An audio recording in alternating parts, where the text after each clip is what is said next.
한 절씩 교독하도록 하겠습니다. 엿새 후에 예수께서 베드로와 야고보와 그의 형제 요한을 데리시고 따로 높은 산에 올라가셨더니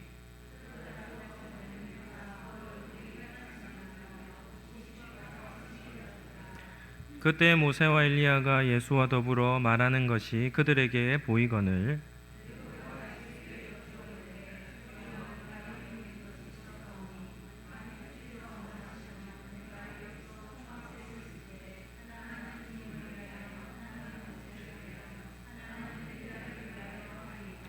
말할 때 호련히 빛난 구름이 그들을 덮으며 구름 속에서 소리가 나서 이르되 이는 내 사랑하는 아들이요 내 기뻐하는 자니 너희는 그의 말을 들으라 하시는지라.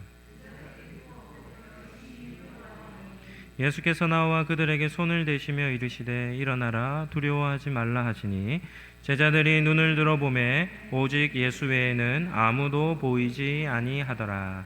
아멘. 오늘은 마태복음 17장 말씀을 가지고 베드로 10번째 시간입니다. 신성이라는 제목으로 말씀을 잠시 나누도록 하겠습니다. 오늘은 예수님께서 베드로를 수제자로 세우시는 그런 교육 과정의 네 번째 시간입니다. 첫 번째는 생명이라는 주제로 예수님은 모든 생명을 다스리십니다. 두 번째는 예수님의 제자는 예수님의 가르침을 잘 알아야 합니다. 그리고 바르게 가르쳐야 합니다. 세 번째는 예수님의 제자는 하나님의 일을 생각해야 합니다 라고 전했습니다. 그리고 오늘 네 번째 시간입니다. 한번 따라 하시죠. 예수님의 제자는 예수님의 참모습을 압니다. 이런 제목으로 이런 주제로 말씀을 잠시 전하도록 하겠습니다. 첫 번째는 우리나라를 대표하는 고전 소설 중에 춘향전이라고 있습니다. 주인공이 누구입니까? 춘향이와 이몽룡이라는 이 한 커플이 이 주인공이고, 그리고 악역으로는 누가 나옵니까? 이 변사또라는 이 나쁜 악한 사또가 나옵니다. 소설이라는 장르는 시대적인 상황을 담고 있습니다. 그래서 시대 작가들이 볼 때 그 시대적인 어떤 패단 그리고 좋지 못한 모습들을 가지고 이렇게 이슈화를 해서 이 극적인 요소를 더해 이야기를 꾸며낸 것이죠.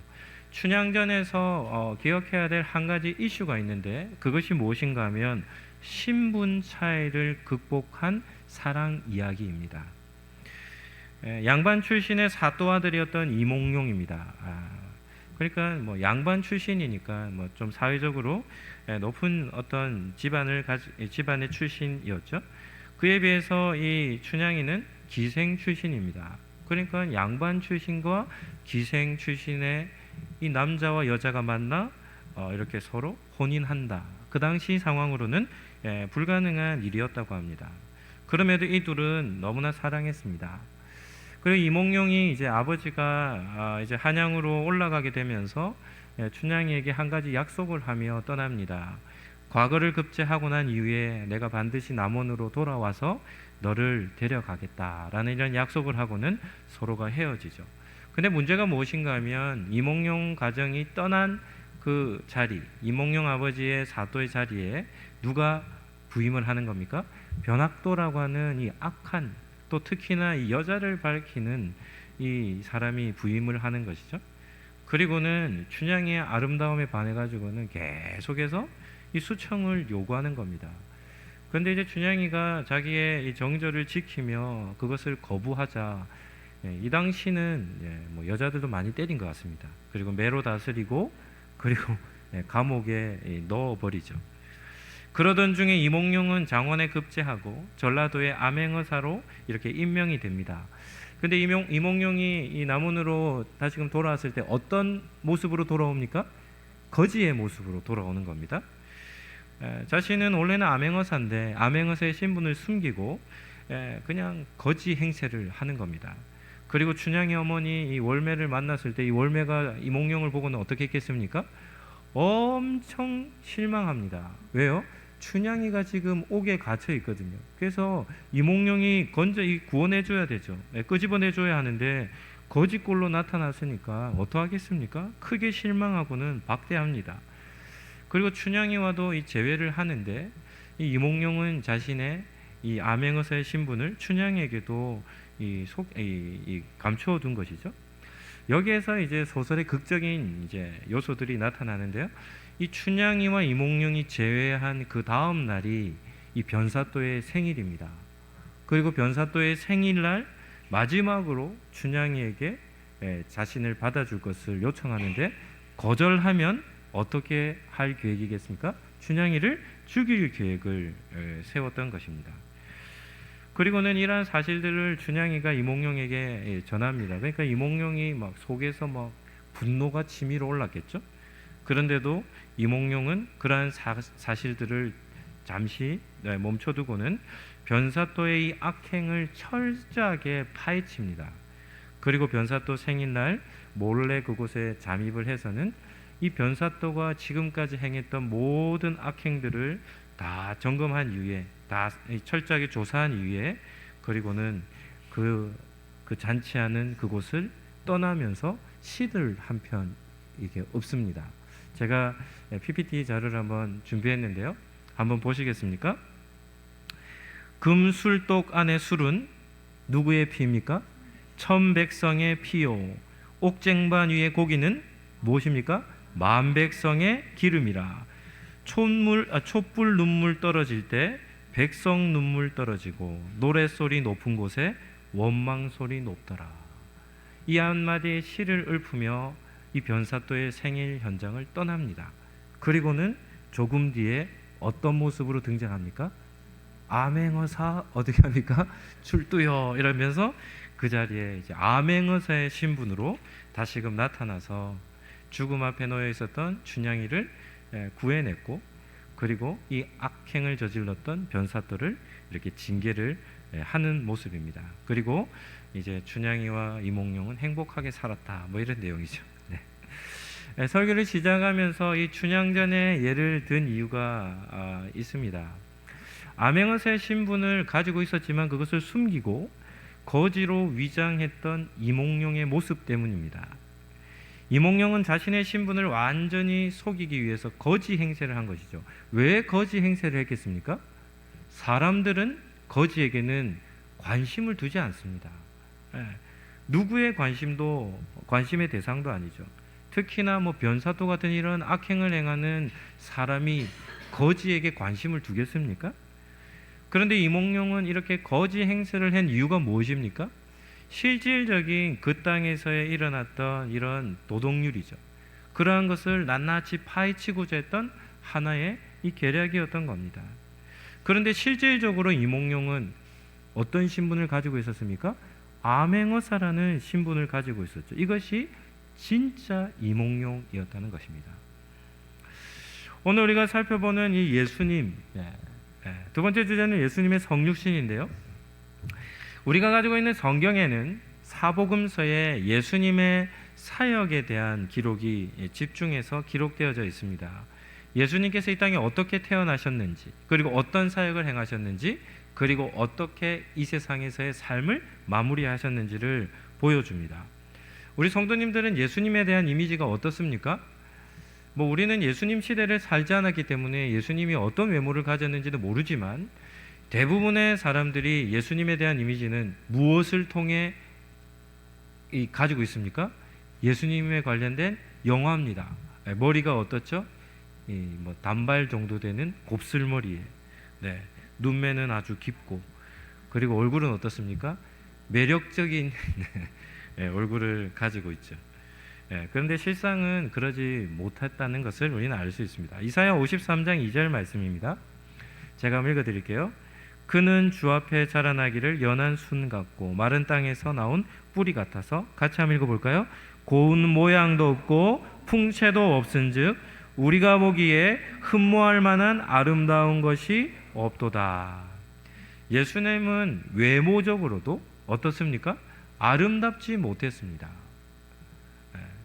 사람들의 눈길을 끌만한 외모가 아니었다는 겁니다. 이런 것도 참 아이러니죠. 구약에 등장했던 많은 믿음의 인물들 중에 잘생긴 사람들이 많았습니다. 요셉도 외모가 뛰어났고, 모세도 뭐 좀 출중한 외모를 가지고 있었고, 뭐 이렇게 외모가 좀 이렇게 뛰어난 사람들이 있었는데 예수님은 전혀 그렇지 못했다는 겁니다. 또한 예수님은 출신 자체가 어디입니까? 나사렛이라는 시골 출신입니다. 그러니까 시골뜨기예요. 그리고 예수님의 아버지 요셉은 어떤 직업을 가지고 있었습니까? 목수라는 직업을 가지고 있었습니다. 그러니까 출신과 그의 가정사적 배경이 지극히 평범했다는 것을 얘기합니다. 유대 문화에서는 두 가지가 아주 중요했는데, 하나는 혈통입니다. 혈통. 집안의 혈통이 어떤 혈통인지가 중요했고, 또 한 가지는 사회적인 신분이 매우 중요했습니다. 제사장의 혈통, 제사장의 직책은 그 당시 최고였습니다. 율법학자든지 서기관이라는 이 종교적 지도자의 이 직책 자체도 사회적으로 큰 영향력을 가지고 있었죠. 그런데 예수님은 그런 뭐 혜택이 없는 그냥 나사렛 출신의 시골뜨기에 불과했던 겁니다. 그러니까 사람들에게 무시를 당하는데, 특별히 사회적인 높은 신분을 가지고 있었던 사람들에게는 더 무시의 대상이었던 겁니다. 질문을 하나 하겠습니다. 이것이 예수님의 진짜 모습이었겠습니까? 우리 성도님들 어떻게 생각하십니까? 이 땅에 예수님께서 육신의 몸을 입고 오셨는데, 그 육신의 몸을 입고 오신 그 예수님의 모습이 진짜 예수님의 모습이었는가 하는 질문입니다. 이 질문은 아주 중요한 질문입니다. 예수님에 대해서 얼마나 알고 있느냐라는 그런 질문을 가늠할 수 있는 그런 기준이 되는 것이죠. 우리가 가지고 있는 이 사복음서에는 우리가 한 가지 기억해야 될 것은 예수님께서 이 땅에 오셔서 사역하셨던 모습을 기록한 내용입니다. 이것을 한번 따라 하시겠습니다. 예수님의 인성. 어떤 거라고요? 예수님의 인성입니다. 예수님의 인성. 우리와 똑같은 몸을 입고 오셨던 그 예수님의 인성과 관련되어진 기록이 사복음서에 나오는 기록이라는 겁니다. 그런데 공간복음에 딱 한 번입니다. 딱 한 번. 몇 번요? 한 번입니다. 한 번. 딱 한 번 예수님의 실제 모습이 드러난 사건이 있는데, 그 본문이 어디일까요? 바로 우리가 오늘 읽은 마태복음 17장 내용이라는 겁니다. 세 번째는 예수님의 수제자 레슨, 네 번째입니다. 예수님을 올바로 아는 것입니다. 오늘 본문 1절을 한번 보실까요? 1절을 보시면 엿새 후에 예수께서 같이 한번 읽어볼까요? 베드로와 야고보와 그 형제 요한을 데리시고 따로 높은 산에 올라가셨다라고 나오죠. 오늘 1절에서 예수님의 수제자 레슨을 의미하는 두 단어가 나오는데, 하나는 따로라는 단어와 또 하나는 높은 산이라는 단어입니다. 예수님은 또다시 베드로와 야고보와 요한만 데리고, 이 세 명은 어떤 제자입니까? 수제자들이죠. 이 수제자들 셋만 데리고 어떻게 하냐면 높은 산에 올라가셨습니다. 그러면 우리는 이런 본문을 읽으면 질문을 하나 해야 되겠죠. 왜 예수님은 이 세 명의 제자들만 따로 데리시고 높은 산으로 가셨을까? 이 질문에 있어서는 두 대상에 대한 이해가 필요한데요. 첫 번째는 예수님입니다. 복음서를 기록한 저자들은 매우 의도적으로 높은 산, 따로 예수님께서 높은 산에 올라가셨다라고 기록을 하고 있는데, 이것은 바로 예수님의 의도를 정확하게 파악하고 기록한 내용입니다. 예수님은 지금 어떤 마음, 어떤 계획을 가지고 계시냐면, 이 세 명의 수제자들에게만 보여주실 특별한 한 가지 일을 계획하시고, 그것을 위해 어떻게 하시냐면 다른 9명의 제자들에게도 숨기시는 겁니다. 예수님의 수제자 3명만 데리고 그들에게만 보여주실 어떤 특별한 것이 있었던 것입니다. 이것을 저희가 지금 살펴보는 표현을 한다면 예수님의 수제자 레슨이라고 할 수 있죠. 그리고 그곳이 어디였는가 하면 높은 산이었습니다. 뭐 여러 주석들을 보면 이 산이 어떤 산이었는가라고 이렇게 질문하며 뭐 아주 권위 있는 신학자들이겠죠. 그런 신학자들이 이렇게 주장합니다. 그 산은 다볼 산이었다. 어떤 신학자는 헬몬 산이었다. 어떤 신학자는 메론 산이었다. 이렇게 주장을 하는데요. 한번 물어보겠습니다. 왜 이렇게 권위 있는 신학자들이 이 높은 산에 대해서 이 각기 다른 산이라 주장을 하겠습니까? 이 말은 무슨 말입니까? 이 높은 산이 어떤 산인지를 안다는 겁니까? 모른다는 겁니까? 모른다는 겁니다. 그러니까 이 높은 산이 무슨 산이었는지는 알 필요가 없습니다. 왜요? 성경은 그것을 강조하지 않기 때문입니다. 여기에서 높은 산이 무슨 산이었는지가 중요한 것이 아니라 높은 산이 가지고 있는 의미가 무엇인지가 더 중요하다는 것이죠. 그러면 이 높은 산이 가지는 의미가 어떤 의미겠습니까? 이런 의미입니다. 아무도 찾아올 수 없는 산, 인적이 드문 산, 이런 산이라는 겁니다. 예수님은 지금 특별 교육을 위해 9명 제자를 제외시키고 3명 제자만 데리고 높은 산으로 가셨습니다. 이것은 아주 은밀한 한 가지 사건이 그곳에서 일어날 것을 의미하는 것이죠. 어느 누구에게도 이 3명의 제자 외에 다른 어느 누구에게도 감추어져야 할 그런 사건이었습니다. 그리고 그 시간은 밤이었습니다. 그러니까 밤에 산을 오르는 사람들이 없었지 않겠습니까? 그런데 이 두 번째 살펴볼 대상은 3명의 제자들입니다. 이 제자들은 어떻게 했겠습니까? 예수님께서 너희 셋만 나를 따라오라 라고 이렇게 말씀하시는 그 음성을 딱 듣고 따라가는데, 우리 성도님들 같으면 예수님께서 그렇게 3명만 따로 데리시고 가신다면 제자들의 마음속에 어떤 마음을 가져야 되겠습니까? 예수님께서 왜 우리 셋만 데려가시나? 우리 세대에게만 또 교육시키실 무언가가 있으실까? 뭐 이런 감을 가지고 좀 기대하는 마음을 가지고 따라야 되지 않겠습니까? 그런데 이 3명의 제자들은 그러한 감이 없었습니다. 한편으로는 마음의 기대감이 아니라 불만이 좀 쌓였을지도 모르겠습니다. 왜냐하면 이유는 밤에 예수님이 따라오라 하셨는데 어디에 올라갑니까? 높은 산에 올라가는 겁니다. 제자들이 예수님을 따라가며 한 이 정도만 올라가도 될 것인데 예수님이 멈추지 않으시는 것이죠. 뭐 아마도 많이 땀을 흘렸을 것이고 뭐 한두 시간 정도는 등산하지 않았을까 이렇게 생각합니다. 마태복음 17장에는 나오지 않지만 누가복음 9장에 보면 예수님께서 이 3명의 제자들을 데리시고 산에 오르신 목적이 나옵니다. 누가복음 9장 28절 말씀입니다. 우리 같이 한번 읽어보실까요? 이 말씀을 하신 후 8일쯤 되어 예수께서 베드로와 요한과 야고보를 데리고 기도하러 산에 올라가사. 이 3명의 제자들을 데리고 뭐하러 가셨다 합니까? 기도하러 가신 겁니다. 그러니까 이 상황을 재현해 본다면 예수님께서 3명의 제자들에게 나와 함께 기도하러 가자라고 부르시며 그들을 산으로 데리고 가신 겁니다. 그런데 뭐 정상까지는 아니어도 아주 높은 곳까지 이른 겁니다. 3명의 제자들의 몸 상태가 어떠했겠습니까? 많이 지쳐 있었습니다. 누가복음 9장에 보면 그들은 산에 오르자마자 그리고 그 자리에 앉아 예수님이 이곳에서 기도하자라고 한마디 하셨겠죠? 그런데 그 자리에 앉자마자 제자들은 어떻게 하냐면 피곤에 지쳐서 깊은 잠에 빠져듭니다. 그러니까 제자들의 삶이 그의 사역이 어땠는지를 볼 수 있죠. 그들은 예수님을 따라다니며 육체적으로도 많이 고단한 삶을 사역을 했던 것입니다. 그런데 이 3명의 제자들과는 달리 예수님은 산에 오르신 분명한 목적이 있으셨습니다. 그 제자들은 힘들어했겠지만 예수님은 힘들어하지 않으셨을 겁니다. 왜냐하면 그 바로 높은 산 그 현장이 예수님께 큰 위로와 힘을 공급해주는 장소가 되었기 때문입니다. 오늘 본문을 묵상해 보면 베드로와 야고보와 요한이 받은 은혜가 얼마나 큰지를 깨달을 수 있습니다.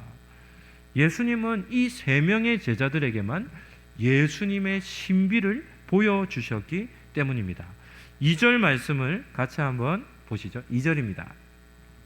그들 앞에서 변형되사 그 얼굴이 해같이 빛나며 옷이 빛과 같이 휘어졌더라 이렇게 나옵니다. 마태복음에는 예수님의 얼굴이 해같이 빛났다. 예수님의 옷이 어떻습니까? 빛과 같이 휘어졌다 이렇게 나오는데 마가복음에는 이렇게 기록합니다. 그의 옷이 광채가 나며 세상에서 빨래하는 자가 그렇게 희게 할 수 없을 만큼 휘어졌다는 겁니다. 그러니까 예수님의 옷이 어떻습니까? 빨래해서 하얗게 되어지는 그 정도가 아니라는 겁니다. 얼굴에서와 옷에서 예수님의 몸에서 뭐가 났다는 겁니까? 광채가 그냥 광채의 빛이 그냥 쏟아져 나온 것이죠. 그러니까 제자들이 깊이 잠자다가 눈앞이 밝아져서 눈을 떴더니 예수님의 모습이 어떤 겁니까? 빛과 같은 광채의 모습으로 제자들 앞에 보여진 겁니다. 오늘 본문에 보면 예수님의 변모 사건에 구약의 두 인물이 나옵니다. 누구와 누가 나옵니까? 모세와 엘리야라는 두 인물이 나오죠. 모세는 어떤 인물입니까? 모세는 이스라엘의 아주 위대한 지도자입니다. 그리고 모세하면 반드시 따라 나오는 한 가지 수식어구가 있는데 그것은 율법입니다. 모세가 무엇을 받았습니까? 율법을 받은 인물이죠. 그래서 유대교에서는 하나님 다음 가는 그런 위치를 차지하는 인물이 바로 모세입니다. 그래서 모세는 율법의 대명사로 여겨지죠. 엘리야라는 선지자는 어떤 인물입니까? 구약에 많은 선지자들이 있는데요, 그 중에 선지자를 대표하는 인물이 엘리야입니다. 그리고 엘리야가 사역했던 때는 북이스라엘 이 아합 왕 때인데, 아합 왕은 북이스라엘의 가장 영적으로 어두웠을 때를 의미하는데요, 그때 엘리야는 사역을 했었고, 구약에서 죽지 않고 하나님의 나라에 간 사람이 두 사람이 있습니다. 한 사람은 누구입니까? 에녹이라고 하는 사람과 또 한 사람은 누구죠? 엘리야입니다. 그러니까 엘리야는 구약의 선지자를 대표하는 그런 인물이라 할 수 있죠. 한 번은 예수님께 나와 한 사람이 가장 큰 계명이 무엇입니까? 라는 질문할 때 예수님께서 마음과 목숨과 뜻 다하여 하나님을 사랑하는 것과 이웃을 자기 몸과 같이 사랑하는 것이다 라고 이렇게 대답하시며, 이 두 가지 계명이 온 율법과 선지자의 강령이라 이렇게 말씀하셨습니다. 다시 말하면 구약의 모든 말씀과 율법이 하나님 사랑과 이웃 사랑에게서 나온 것이다 라는 말입니다. 이런 차원에서 본다면 율법의 대명사인 모세와 선지자의 대명사인 엘리야가 등장했다는 것은 무엇을 뜻하는 것이겠습니까? 구약에 예언되어졌던 모든 계시를 뜻하는 겁니다. 모세와 엘리야는요. 그래서 구약의 계시를 대표하는 이 두 인물이 예수님께서 광채와 같이 빛같이 변모하시는 그 현장 속에 등장한 것입니다. 그리고는 정확하게 마태가 기록하죠. 이 세 사람이 만나 뭐 했다는 겁니까? 대화를 나누었다는 겁니다. 어떤 대화를 나누었겠습니까? 성경에는 나오지 않지만, 그러나 예수님의 사역에 전개되어지는 흐름으로 본다면 이 모세와 엘리야와 예수님이 빛난 광채의 모습으로 변하여서 그들이 함께 만나 의논했던, 대화했던 내용은 바로 예수님의 구속사역, 십자가 사역에 관한 그런 의논을 한 것이 아니겠습니까? 그렇다면 변모 사건을 통해서 독자들에게 전하고자 하는 메시지가 무엇이겠습니까? 구약의 계시의 완성은 어디에서 완성됩니까? 예수님의 십자가에서 완성되는 것이죠. 그리고 그렇게 중요한 구약의 모든 계시를 완성하는 십자가 사역을 준비하는 그 과정 속에서 예수님의 모습이 어떻게 바뀐 겁니까? 천상의 모습으로 변화가 된 것입니다. 지상에서 예수님이 육신을 입고 계셨던 그 모습은 실제로 예수님의 모습이 아닌 거죠. 그냥 육신을 입고 오신 예수님이죠. 그러나 예수님은 어떤 분이십니까? 예수님은 영원전부터 계시는 하나님이시지 않습니까? 우리가 하나님을 성부 하나님, 성자 하나님, 성령 하나님이라고 표현하는데, 이 세 가지 표현은 모두 다 신성과 관련된 겁니다. 영원하신 하나님이라는 것이죠. 변화산을 내려가면서 예수님께서는 이 세 명의 제자들에게 이렇게 말합니다. 인자가 죽은 자 가운데서 살아나기 전에는 본 것을 아무에게도 이르지 말라. 그러니까 예수님께서 부활하신 이후, 부활하시기 전까지는 누구에게도 알려져서는 안 될 비밀이 어떤 비밀인 겁니까? 예수님이 실질적인 예수님의 모습이 어떠한 모습인지를 이것은 비밀로 지켜져야 할 메시지였다는 것을 우리는 기억할 수 있어야 합니다. 말씀을 정리하도록 하겠습니다. 예수님의 제자는 어떤 사람이어야 합니까? 한번 따라하시죠. 예수님을 정확하게 아는 사람이어야 합니다. 아멘입니까? 예수님의 제자들이라고 한다면, 예수님을 전하는 사람이라고 한다면, 예수님이 누구이신지에 대해서 정확하게 알지 못하고 예수님의 제자가 될 수 있겠습니까? 세상 사람들은 예수님을 누구라 말합니까? 가장 흔하게는 소크라테스와 공자와 같이 그냥 이스라엘의 훌륭한 스승, 아니면 위대한 인물 정도로 여기는 것이죠. 유대인들은 예수님을 어떻게 생각했습니까? 하나님을 아버지라 부른 미친 사람으로 여기는 겁니다. 신성 모독자로 여기는 것이죠. 그런데 이런 모든 이해는 다 잘못된 이해입니다. 세상의 인류 역사 속에 한 인물에 대한 연구 중에 가장 많은 연구의 대상이 된 인물이 있는데 그분이 누구일까요? 예수님입니다. 이유가 무엇이겠습니까? 도대체 이 예수라는 사람은 누구인가? 이 질문 앞에 수많은 사람들이 이 예수님이 어떤 인물인지에 대해서 연구를 하는데 그 연구한 자료가 어마어마하다는 겁니다. 예수님을 알지 못하는 사람들도 예수님이 누구이신지에 대해서 이토록 관심을 가지고 연구를 했다고 한다면 예수님의 제자라, 예수님을 믿는 성도라는 사람들이라면 어떠해야 되겠습니까? 다른 건 몰라도 우리가 소크라테스는 잘 모르고 공자는 잘 모르고 플라톤과 아리스토텔레스는 잘 모른다 할지라도 누구만은 제대로 알아야 합니까? 예수님에 대해서는 제대로 알아야 되지 않겠습니까? 예수님에 대한 이해에서 우리는 반드시 두 가지를 기억해야 합니다. 이것을 교리적으로 표현하면 한번 따라하시죠. 예수님의 인성과 예수님의 신성입니다. 무엇과 무엇입니까? 예수님의 인성과 예수님의 신성입니다. 인류 역사 속에 예수님과 같은 사람은 단 한 사람도 없었습니다. 우리는 모두 어떤 속성만 가지고 있습니까? 인간적인 속성만 가지고, 우리는 모두 다 사람입니다. 그런데 예수님은 어떤 분이신가 하면 우리와 똑같은 육체를 입고 오신 분입니다. 초대교회는 예수님의 신성만을 강조한 사람들이 있었습니다. 예수님은 우리와 똑같은 몸을 입지 않았다는 겁니다. 그래서 십자가에 달리셔서 살과 피를 흘리실 때에도 고통을 알지 못했노라 이렇게 주장하는 이단들도 있습니다. 그러나 그렇지 않습니다. 예수님은 우리와 똑같은 몸을 입고 오셨던 사람이었습니다. 그런데 그것이 전부가 아니라 예수님은 영원하신 아버지 하나님과 동등하신 성자 하나님이셨다는 것입니다. 예수님께서 이 땅에 계실 때 한 번 예수님의 신성에 가지신 신성을 나타내신 사건이 있는데 그것이 바로 오늘 본문을 읽었던 변화산에서 보여주셨던 그 사건인 것이죠. 예수님의 수제자들은 반드시 한 가지를 기억해야 했습니다. 그것이 무엇입니까? 예수님은 영원하신 아들 하나님이라는 이 분명한 진리였던 것입니다.